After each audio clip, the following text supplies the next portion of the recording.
All right. Well, I'd like to welcome everybody to the inaugural E-Cig Demistified webinar. My name is Bob Engel. I'm the Customer Service Manager here at White Cloud. We have a great panel of speakers for us today.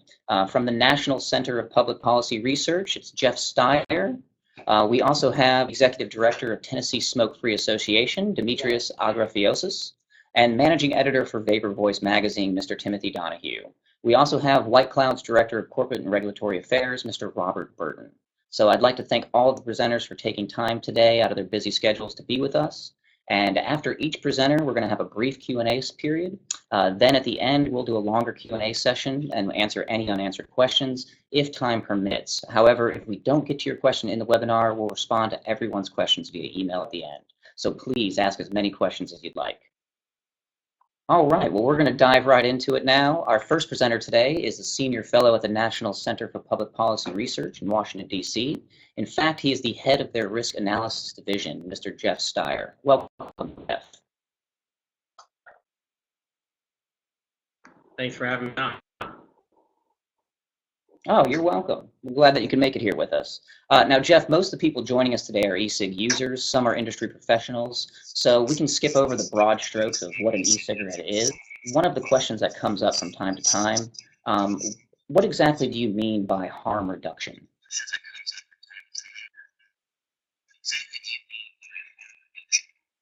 Well, it's a concept that is not unique to tobacco or e-cigarettes. It's a concept widely used in public, everything from condom use to clean needle exchanges for drug users. Across the board, the public health community as a whole seems to always endorse harm reduction. It's a good idea from a public health perspective. But you know, tobacco and e-cigarettes are a different world, and the public health, and I put up the scare quotes, the so-called public is so anti-tobacco that they think they're anti-cigarettes, and they have opposed, for the most part, and there are more every year, more and more people that join our side as we convince them, but their natural inclination is to oppose tobacco harm reduction.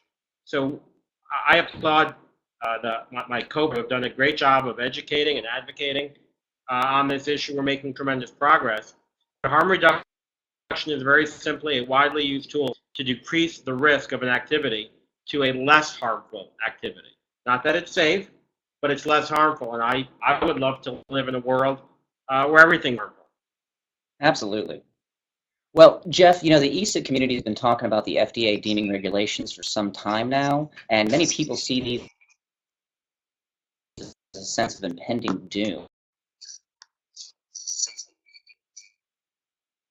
Yeah, and some of your question cut out, but I think you were asking deeming regulations and whether the deeming regulations are kind of impending doom for the e-cigarette products.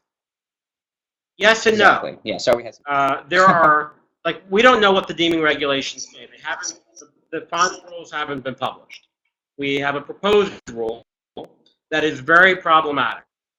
There are a lot of things about the proposed rule that are very promising.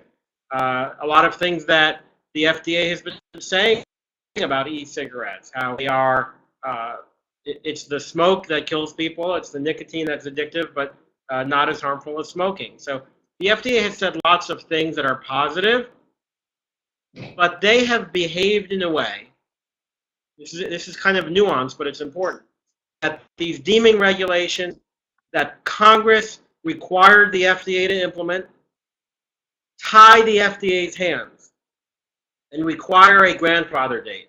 For all new products, they have to be in place, they have had to have been on the market for a certain period of time when the law was introduced. And if not, they have to come to market through a pre-market, they have to show a lot more evidence. And even Swedish Match, who is going through a tremendous challenge with the FDA to get them to approve that type of similar type of regulatory requirement. So the problem with the deeming regulations, as most experts expect to see them, is that they may have lots of stuff that's not so bad, but if the grandfather date is old and the FDA, its hands are tied, Congress told us to use this older date, it could have the effect of, even though the FDA says e-cigarettes are a lot less harmful than smoking, it could have the effect of forcing e-cigarettes off the market in about 2 years from the time the regulations are implemented. Thanks for that explanation, Jeff. Now, once these deeming regulations come into place, what are some of the avenues that vaping advocates can take to continue the fight for e-cigs?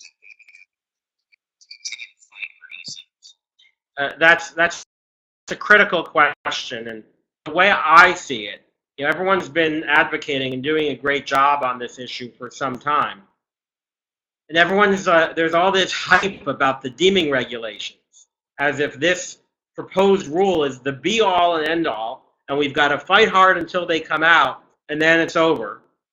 That's wrong. I'm an e-cigarette policy guy, but as a senior fellow at the National Center for Public Policy Research, I've been dealing with topics for a long time, not just e-cigarettes, and I follow these issues on a range of topics. And this is not the end of. This has been a pregame. Everything until now was important, but it was pregame, it was preseason. Now the real season begins. When these deeming regulations come out, let's just say they don't change the grandfather date. Then what? We got 2 years left? No. There are lots of avenues, whether it's litigation that industry gets involved in, whether it's public pressure on the HC to revise them, whether it's pressure on the White House to have the Office of Management and Budget understand why there's a problem with this. But perhaps most accessible to the public is helping Congress understand why the FDA thinks that their hands about this grandfather date and change the law. And let's untie the FDA's hands in its own mind that thinks it must implement this grandfather date and make Congress change the law. That has been something that's been talked about. There's a bill introduced that would do that, but most members of Congress are paying attention to other things. And the feedback that I've heard from members of Congress who might be open to changing the law, change the grandfather date to a more reasonable, forward-looking one, is this is not ripe yet. The issue isn't ripe. It's not time for us to change the law. We don't know how badly it's being implemented. Well, let me tell you, if the deeming regulation comes out with the bad grandfather date, it would have the effect of getting most of the products off the market. It's your job to tell your member of Congress this issue is right. Well, that's a really good point there, Jeff, and it's great to take away that this is just the beginning. We're just. So there are lots of ways to engage. Absolutely. Well, what are the latest what are your latest thoughts regarding the time frame when we can expect regulations to come down?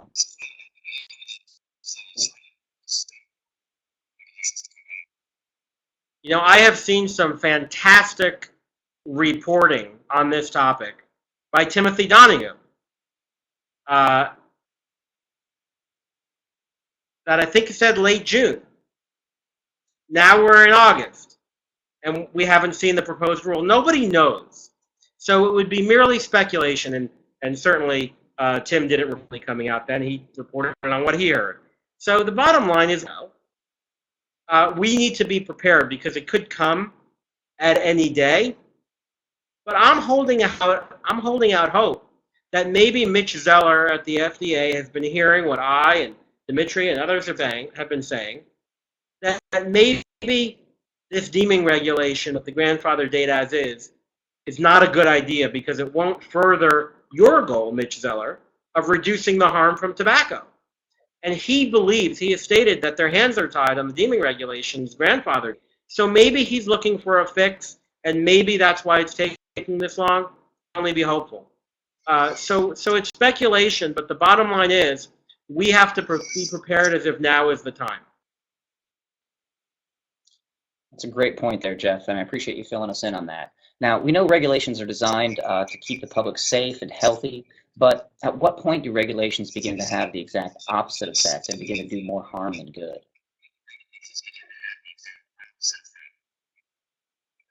Well, there's always a balancing, right? As an advocate for e-cigarettes, I want to keep them out of the hands of minors.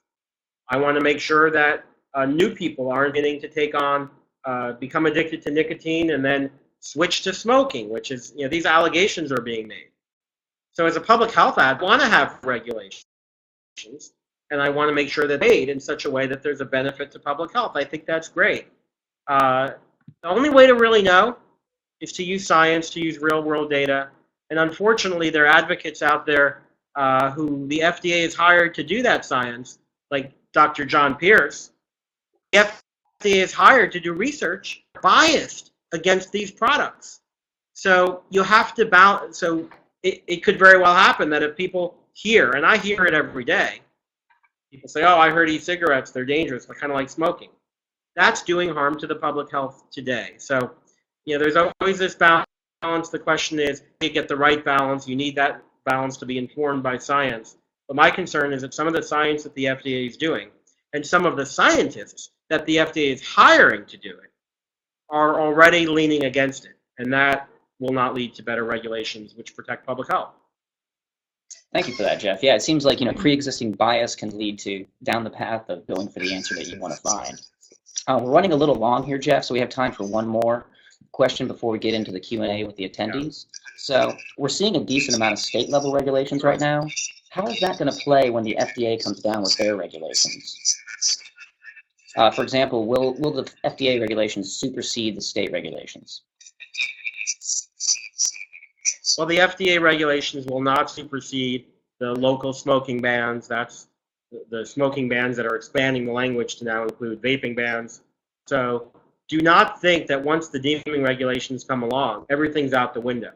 Certainly if there's something that the FDA does and says we're not going to allow other regulations in this space, that may be of some help, but I would not expect some of the bad public place vaping bans, in effect, to go away. They won't as a result of the deeming regulations. But here's how deeming regulations might help at the state level, because there will be future battles, future policy battles. And one thing that I have heard and read in state capitals and cities around the country is language that's being fed to the policy makers by anti-e-cigs activists is, hey, the FDA is taking too long to regulate. You have to step in and regulate now.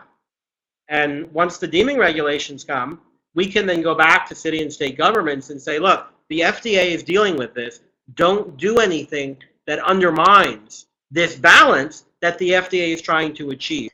Expect state regulations to stay, but when the deeming regulations come out, it's an opportunity for you to see your state and local legislators and say, don't mess up that FDA is getting. Thank you for that, Jeff. And I think the great takeaway here is communicate with your state legislators. Get that voice out there for the vaping community. Well, now I'm going to hand things over to Patty Ray, who's going to administrate the Q&A session here. So thank you again, Jeff, and hope you have a great day. Thank you, Bob.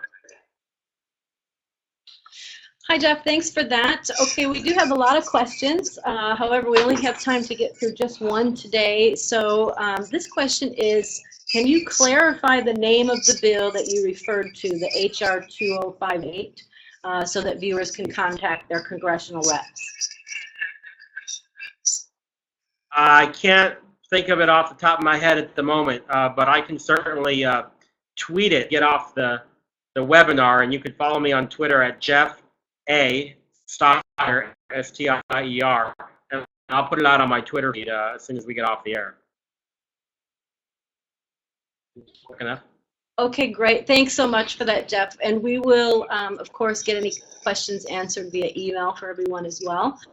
We're out of time for the Q&A for this session, so I'm going to give it right back to Bob.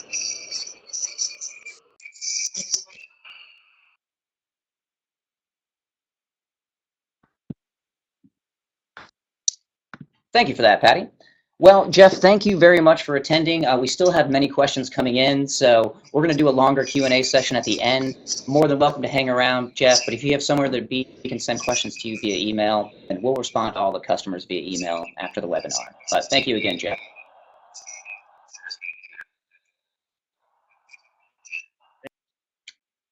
All right, well, our next presenter is near and dear to my heart, actually my coworker, Rob Burton. Rob is White Cloud's Director of Corporate and Regulatory Affairs. Welcome, Rob.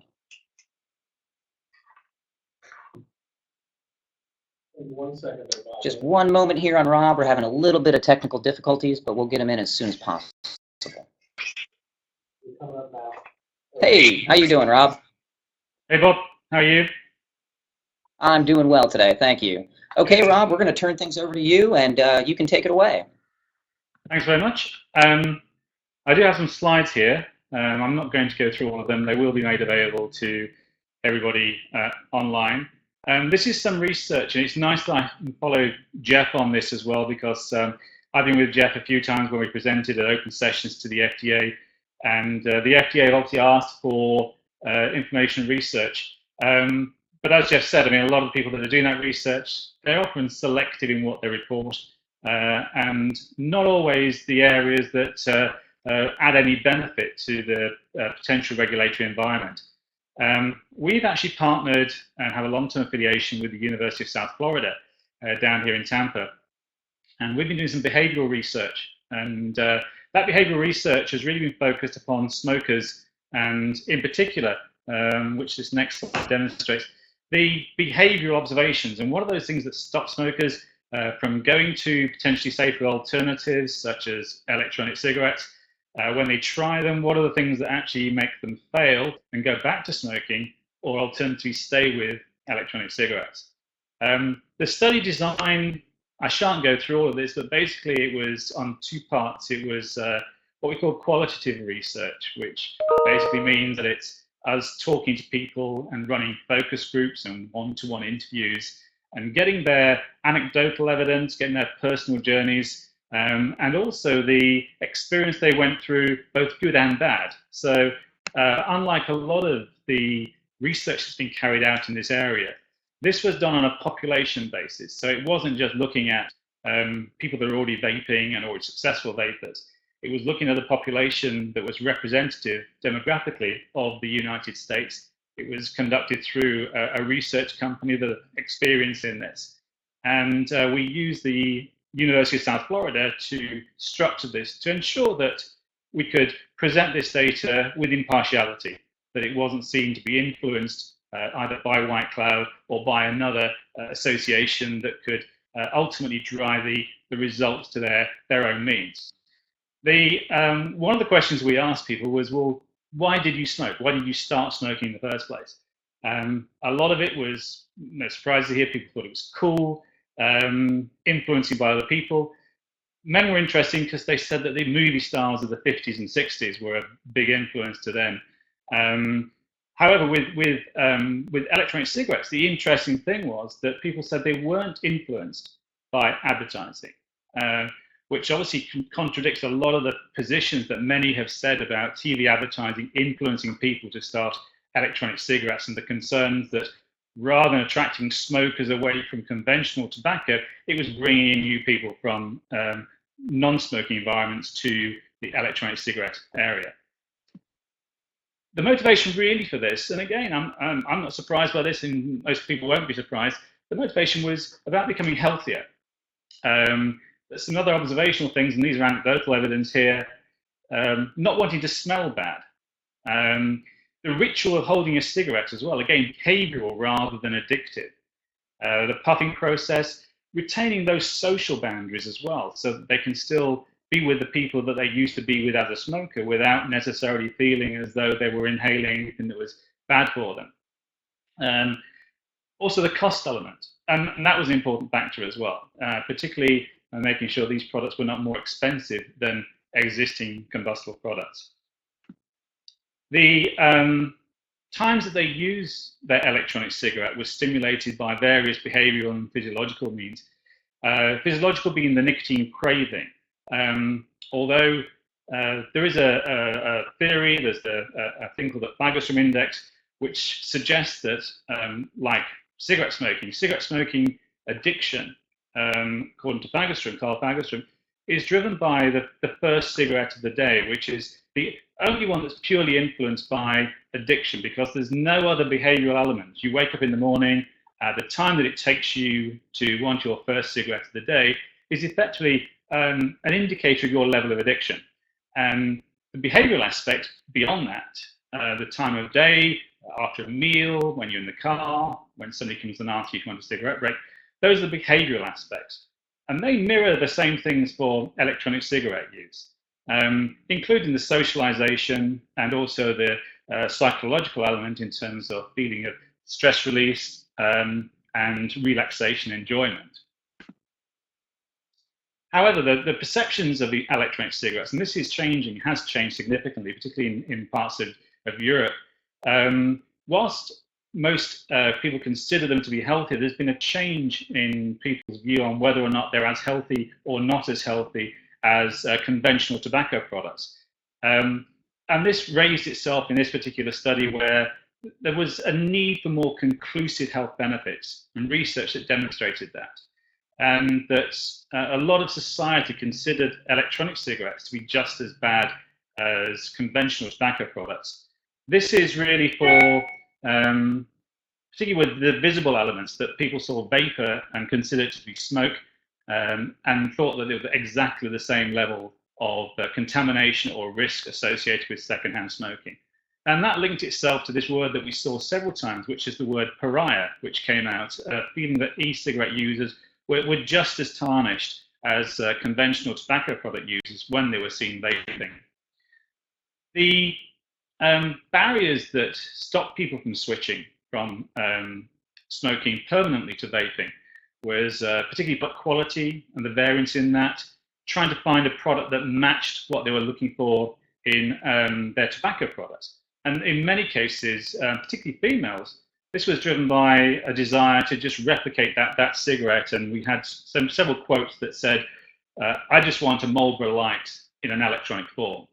And that experience of taste and throat hit that really was, at the time, a desire for them to simply have a pure replication of their existing smoking experience without the associated risks of tobacco.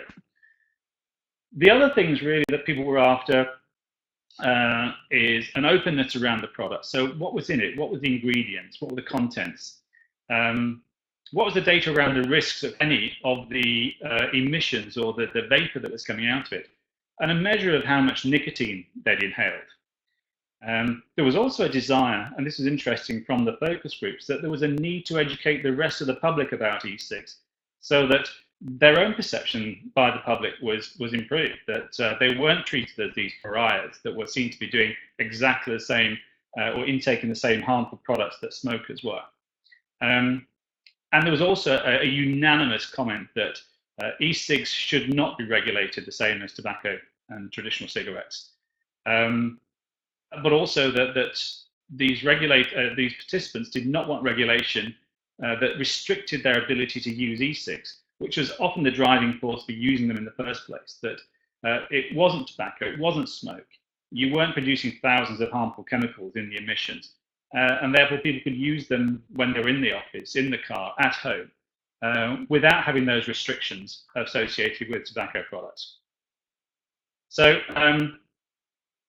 in conclusion, really, the cigarette smokers, both those that converted to vaping and those that didn't, really wanted reliable information that improved that switching experience. And that's partly about what's in the product, partly about the emissions from the product, and also about the range of products that are available to them. And they want to know what's in that e-cig, and they see a real role for the regulators to help develop this, not from a restrictive point of view, but from an educational point of view, because we have the general impression that without putting it into a framework, that they see these as being a benefit in terms of tobacco harm reduction, which links back to what Jeff was saying about this element of harm reduction and continuum of risk. No surprise that cigarette smokers switched to vaping out of the desire to develop a healthier lifestyle. And much of this was around what we refer to as educational events. So a certain period of time in their life, for instance, women around late 20s, early 30s that are looking to start a family, men in later life that had a scare in terms of health or wanted to improve their health at later life when their children left home. There are a number of these educational events that drove people into switching to potentially safer alternatives. And yet they still want that experience from their tobacco product, the type of experience they have, the throat catch, the replication of a tobacco product, without the risk associated. And then there seems to be a large difference between the expected experience and the actual experience. And I think that's something we have to do as manufacturers as well, to make sure that that first transition, that choice of product, that range of flavors, that strength range, is there as a choice for the smokers to make in terms of their movement through to vaping products. And then finally, there's a real desire to maintain product flavors and range of products. And it wasn't just about a tobacco and menthol product. Yes, many people, their first entry point was tobacco and menthol products in a cig alike. But like most people that were smokers, after a period of time, your taste buds return. There's a different enjoyment. You don't go back to those tobacco products because they don't taste the same anymore. People want to try out more flavors. They want to enhance their experience while still getting the nicotine and other experiences, behavior or otherwise, they obtain from their conventional tobacco products. So that's, in conclusion, that's the study result. And this has been published with the FDA. It's been presented in early forms to the FDA as well. And we'll be making more of these available as we go through our affiliation with the University of South Florida and beyond. So with that, thank you. And I shall hand back to Bob.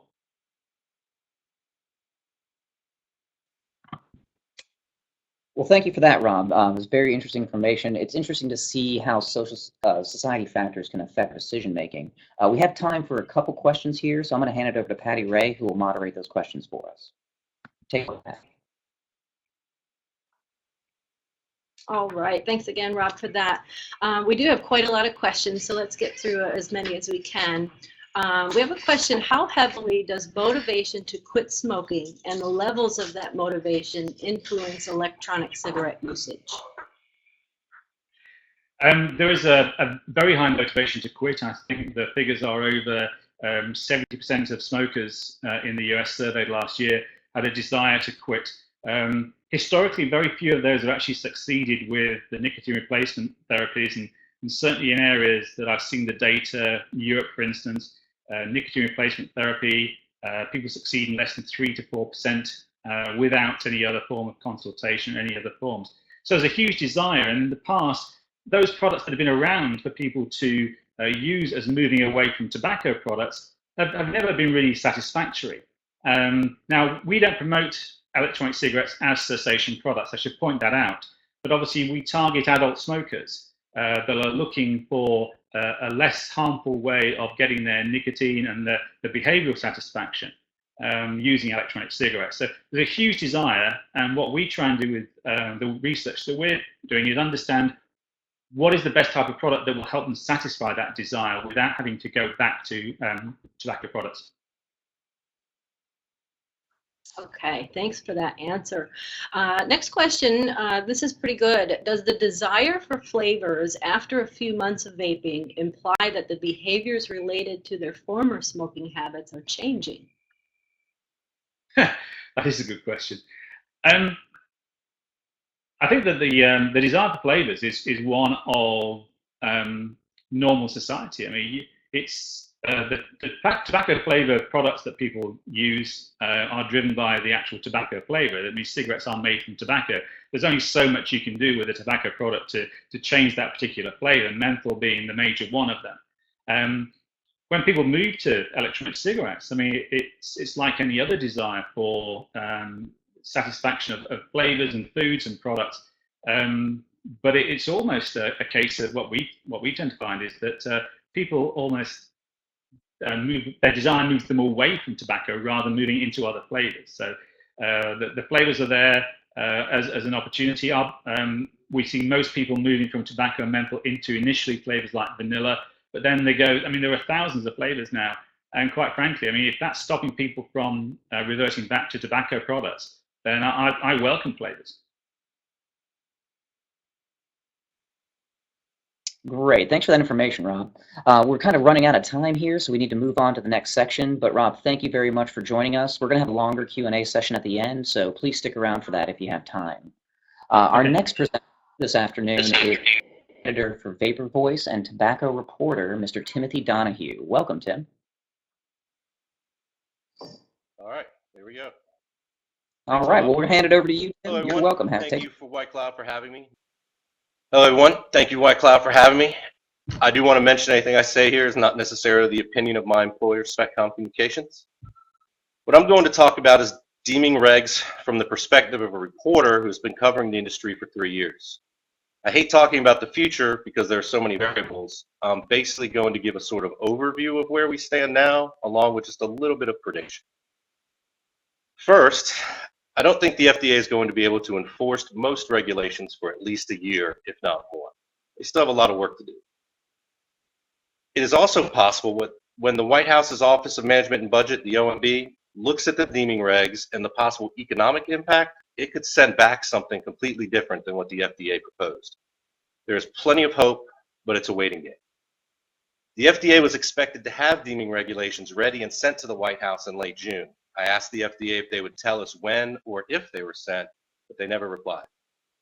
It has been assumed that they would tell the media the regs had been sent to the OMB, but we may not know anything until they come back. It should be noted, as Jeff said, only Congress can change the SC requirement grandfather date. It could be several years before a majority of deeming regulations are enforced. The way I understand it is, after processing the FDA's proposals, the OMB will return them back to the agency for another round of public comment. After reviewing those comments and possibly allowing companies a transition period for compliance, the FDA would then begin enforcement. According to numerous industry experts we spoke to, the process could take 2 to 3 years. Child-resistant packaging, no underage sales, things of that nature, however, will probably go into effect immediately. Some things that I'm always looking at with regard to the FDA as a journalist covering the vapor industry is that the FDA often refers to itself as a science-based organization. Unfortunately, we have yet to see the studies that have most influenced the FDA's decisions regarding vapor. If they look anything like a lot of the studies published in the major media over the past year, the industry should be and is rightfully concerned.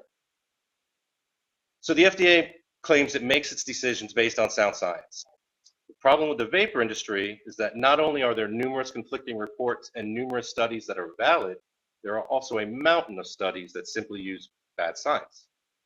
Unfortunately, these are the studies we see most often reported widely in the media, the same ones that always seem to be brought before Congress, mostly because their press releases have dramatic sounding headlines.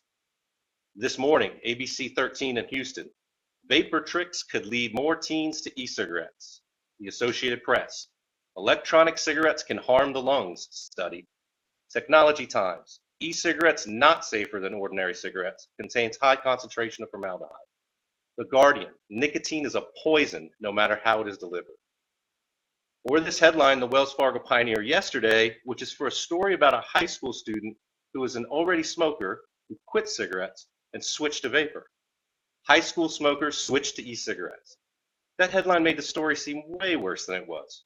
It was actually more like vapor saved my life. Gloom and doom headlines grab people's attention far more easily than ones that indicate all is well in the world. Our government leaders are drawn to the activist voices screaming about the alleged danger of vaping. What they don't pay attention to is the vast amount of research that has emerged invalidating activist claims. Our leaders only seem to see the bad science. So what if the science is better? We all know statistics and numbers can be manipulated in any way to fit pretty much any argument. Like the CDC study from earlier this year that found a substantial uptick in teens who have tried vapor products. While the study did indicate teenage e-cigarette use tripled last year from 2013 to 13.4%, it by no means properly evaluates the issue. For starters, the e-cigarette industry had grown by 200 to 300%, if not more, during the same time period. And actually, the study only asked if they tried once in the past 30 days, not if they vaped daily or weekly or if they were previous smokers. It's impossible to truly evaluate e-cig sales since currently it's somewhat impossible to get an actual number of total e-cigarette retailers and their sales, online or otherwise, in any category except convenience stores.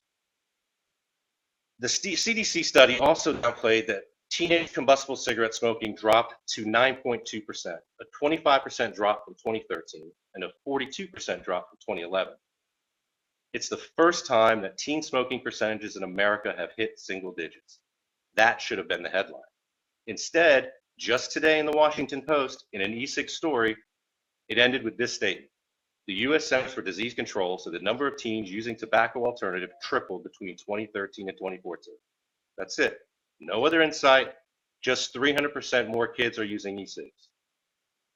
During the final FDA workshop on e-cigarettes earlier this year, one researcher explained to the FDA representatives in attendance that kids use e-cigarettes because they can do smoke tricks.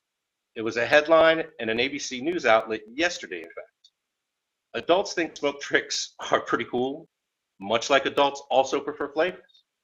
Whether blowing smoke rings with traditional cigarettes was a contributing factor to kids trying out combustible cigarettes in the decades past was never even mentioned. The infamous formaldehyde study that we all know about, where they were burning liquid at ridiculous temperatures and testing the results and found high levels of formaldehyde in secondhand vapor. During the same FDA workshop, Carolyn Dressler, the Center for Tobacco Products Director for Medical and Health Sciences, asked a panel of scientists what the public should perceive when one study shows that no formaldehyde is created when the product is used as intended, and others claim the polar opposite. No one on the panel can answer the question with any accuracy. One panelist grudgingly admitted that vapor products haven't been on the market long enough for any secondhand vapor studies to be truly valid. Those comments, though, never got the major media attention and Senate floor appearances as the original study. The study was cited by 7 U.S. senators and reported in more than 85 local and national media outlets. Oh, sorry. One of my personal favorites, however, is the recent online age verification study in the Journal of the American Medical Association of Pediatrics, published last month, that reports finding more than 90% of youth who participated in the study were able to purchase e-cigarettes using websites that lacked age verification. That study was cited in a letter by 7 U.S. senators and reported in more than 85 local and national media outlets. Researchers asked 11 non-smoking teenagers between the ages of 14 and 17 to make supervised purchases from 98 popular internet e-cig retailers.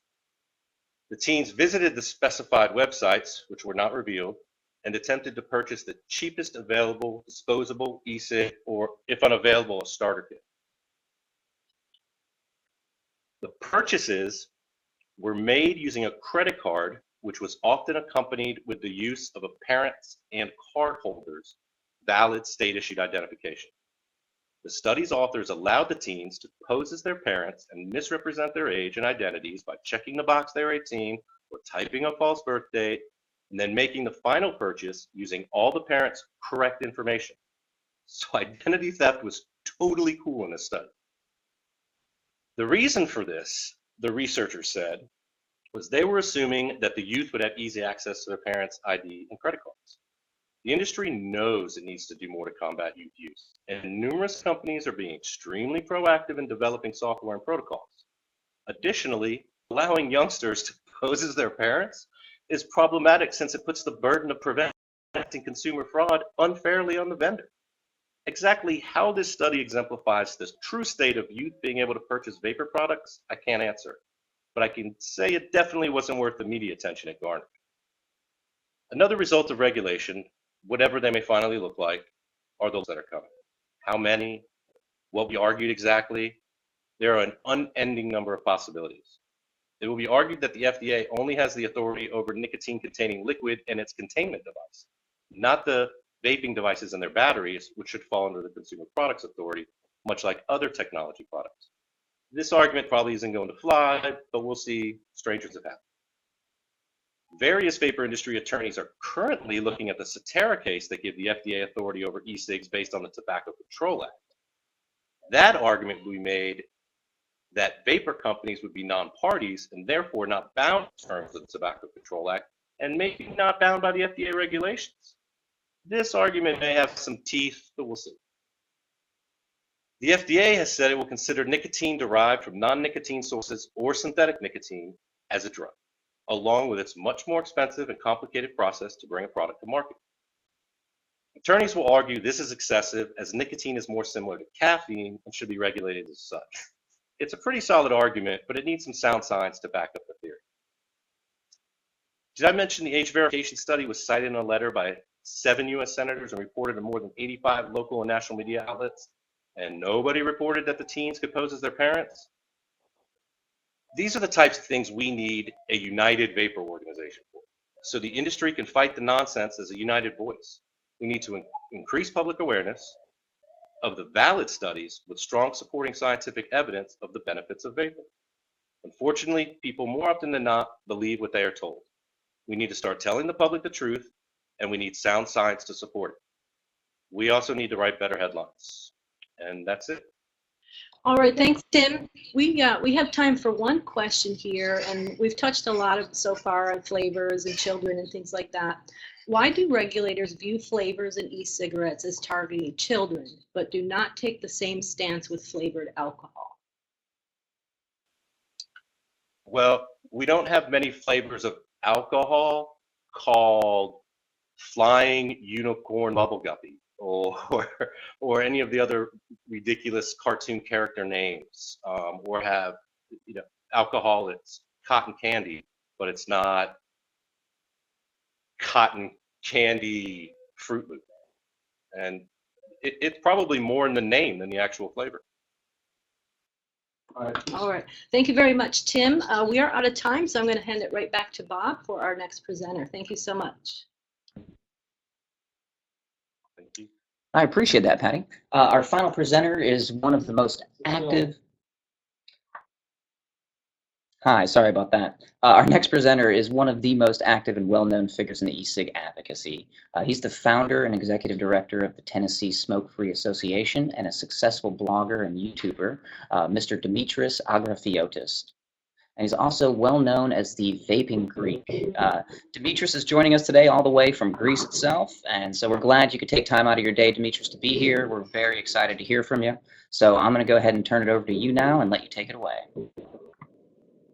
Okay, thank you, Bob. I appreciate it. First of all, I want to thank White Cloud for inviting me to participate in this webinar, and also being an honor with this great panel that you had today.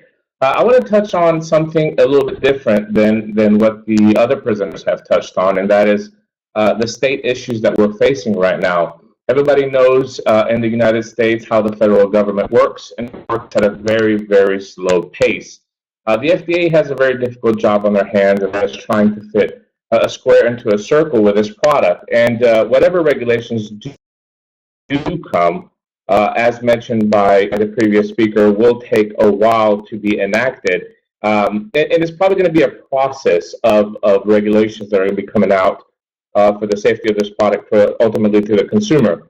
However, with the deeming regulation rules that were announced last year, I think a lot of us in the industry, manufacturers, shifted our attention to the federal regulations, and the states took advantage and started introducing bad legislation.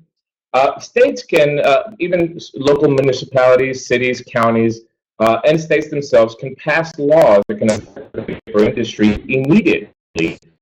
And we've seen that in various states as well. If these states continue to pass bad legislation on the product, whether it be a usage ban, whether it be taxation, whether it be restriction of the product, or the distribution of the product, as we saw in Arkansas, we won't have to wait for the FDA regulations to put us out of business, because the states will have successfully disrupted the distribution of the product and ultimately close a lot of these businesses, these vapor companies that are out there. People transition from combustible tobacco. I have supplied a map here that was given to me by the Americans for Tax Reform, which is a great group, atr.org, if you want to get more information, and they fight a lot. Kind of gives you a little idea of sin taxes that have been proposed, passed, or have been defeated in the United States right now. And currently we have taxes in 5 states. One of the little dots, you can't see it, that's because it's DC, but they successfully passed a tax 70% wholesale this year. We have Minnesota, of course we have Kessie, Louisiana, and North Carolina. The issue that we have here with this taxation and the various bad legislation that is passing on to the states is, once these bills go into effect, there is an industry to go back and change them, whether the FDA regulations are favorable or not, which I predict will not be favorable. So it is extremely vital, it it's extremely important for every state to become organized and fight for the product in their state first. If every state can do that, if every state can prevent these bad deals and this bad legislation passing on the product, it will organize us first on a smaller local level, and then we can turn our attention and help at the federal level when the time comes. There are various groups out there that can do that. In my state, we have formed the Tennessee Smoke-Free Association, a model that has been copied in Florida, Georgia, Utah, Virginia, PA, and Massachusetts currently. There's also the VISTA group, the Vaping Industry Strategic Truth Alliance out of Florida, which aims to put a lobbyist to represent the industry in every state right now.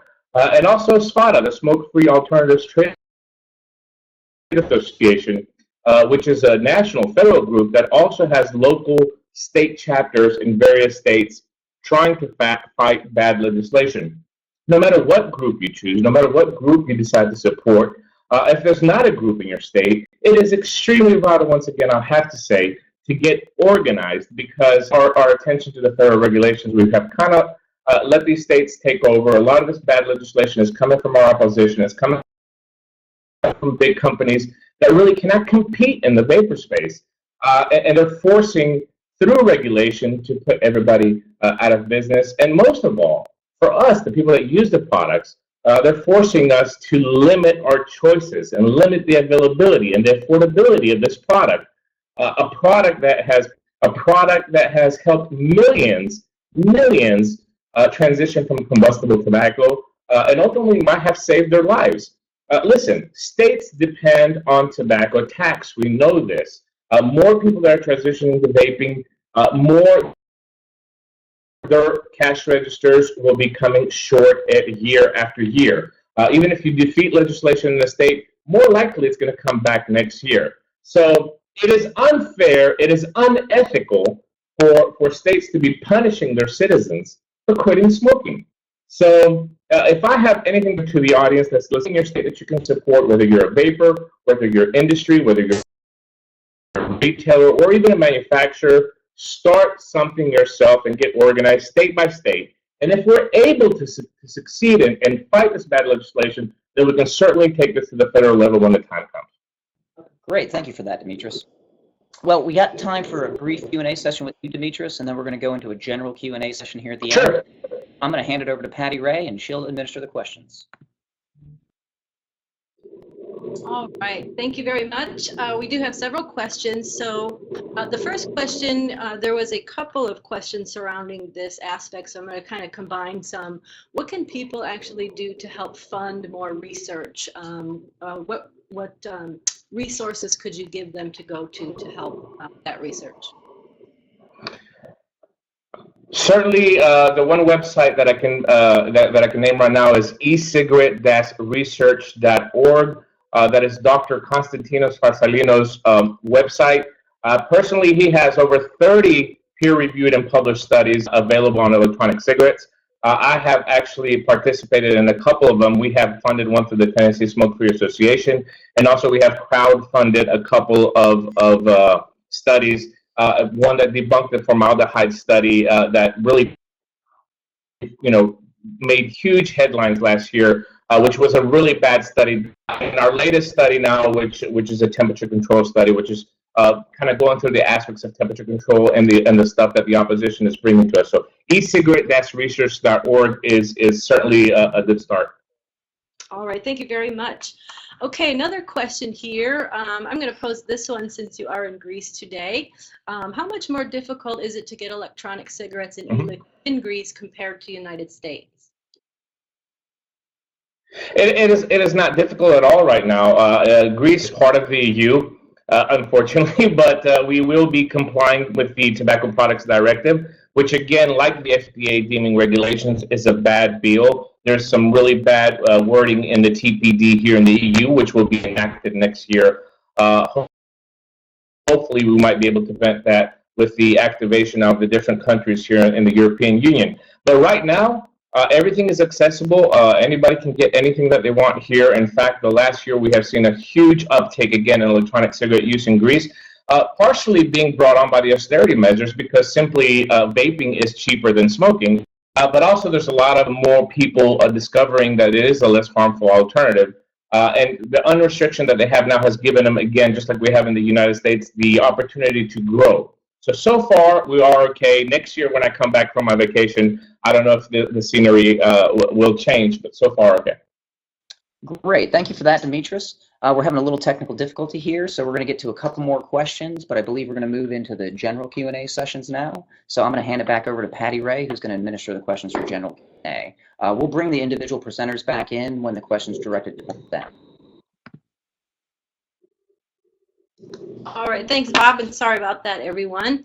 Okay, let's try to get through as many questions as we can here. Let's see, this is probably directed more towards Jeff. So Jeff, if you could answer this.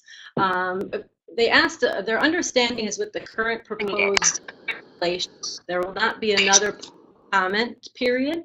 New proposals would only get new comment periods. Can you elaborate on that a little bit? That's a very technical question. Earlier today, I submitted comments to the Consumer Product Safety Commission on a completely unrelated matter. The way they are handling it is they had one docket, and the docket just was reopened to submit comments on a different angle of on the same topic, but on a different angle. I don't know how the FDA is going to deal with it, if they're going to open up the docket for comments on everything. They try to make the case that they're very transparent. I remember Rob Burton and I went and participated in a FDA listening session out in California. They wanted to be listening. The question is, listening, or are they just hearing? Like, are they listening to what you're saying? So I would say that without having more specific and concrete information about this, that you can always submit comments. You can, even if the docket's not open, you can write a letter. By law, they have to take into account your comments docket. So in this case, maybe they're only paying attention to a narrow part of it. So your comments should be focused to the open comment section. But look, you can write a letter to the FDA, and they're supposed to pay attention. My concern, I think that Rob and I were concerned about, is we went to an FDA listening session. We both gave our own talk, and they made believe they were listening. The question is what impact do those thoughtful comments that Rob at least, what will those have on the FDA? And that remains to be seen. We haven't seen the deeming regulations. But I'm just going to tie in, if I may, for 10 seconds on the deeming regulations, because I didn't get to make this point earlier. The deeming regulation, only the end all and be all, are not only not the end all and all on this issue because of the ways we can fight it, but even the FDA has been saying that the deeming regulations are only a framework, an architecture for implementing the other science that comes in later. So even though we may want to fight certain deeming regulations and submit comments again, there's more to it as part of the process. There's more to it than that. And how this will be the structure for future implementation of regulations based on the science that the FDA is doing now. So thanks for allowing me to address that point. All right, thank you very much for that. I'm going to direct the next question to Mr. Rob Burton. This one has to do with your presentation and the study. How large was the study, and how are people chosen to participate? In parts. One was a group of focus groups. Each focus group had 10 people in the focus group, and it was a mixture of demographic splits within each focus group based on age, 3 age ranges, and then based on whether they were smokers, vapors, ex-smokers, categories of whether or not they had vaped in the last 30 days, in the last year, or been a smoker within the last period. The second part of the data was one-to-one interviews, and that was carried out with 50 people, again, demographically representative. And the people were chosen through a national database through a company called L&E Research. And their database has been used for a great deal of both qualitative and quantitative research, most specifically in smokers and smoking habits for the areas that we were able to specify. So for a qualitative piece of research, it was quite a large audience base. The plan now is to do a quantitative piece as well, which will be out to a much larger number. We're talking about doing out to maybe sort of 2,000 or 3,000 people. Okay, thanks, Rob, for that. The next question is going to Tim. Tim, what do you attribute the negative tone towards e-cigarettes in the media to? It's headlines that are dramatic sell newspapers. So they're going to portray a study that may even necessarily be positive towards the vapor industry as dramatic as possible so they can sell more newspapers or get more people to watch the Today Show. Okay, great. Thank you so much. Well, we are out of time. We've certainly ran over. I'm going to give this right over to Bob to wrap things up today. Thanks so much for the presenters answering all those questions we had today. Great. Thank you very much, Patty. Well, like she said, we're all out of time for the questions, but I want to remind everybody if we didn't have a chance to get to your question during the webinar, we'll certainly respond to you via email once the webinar concludes. So I'd like to thank all of our presenters for taking the time to be with us today. We all appreciate you taking the time out of your schedules to join us as well. We'd also like to thank all of you for being a part of this as well. And we're going to have a series of webinars moving forward, so be on the lookout for the next invitation from White Cloud. Thank you again personally from me, and everybody have a great day.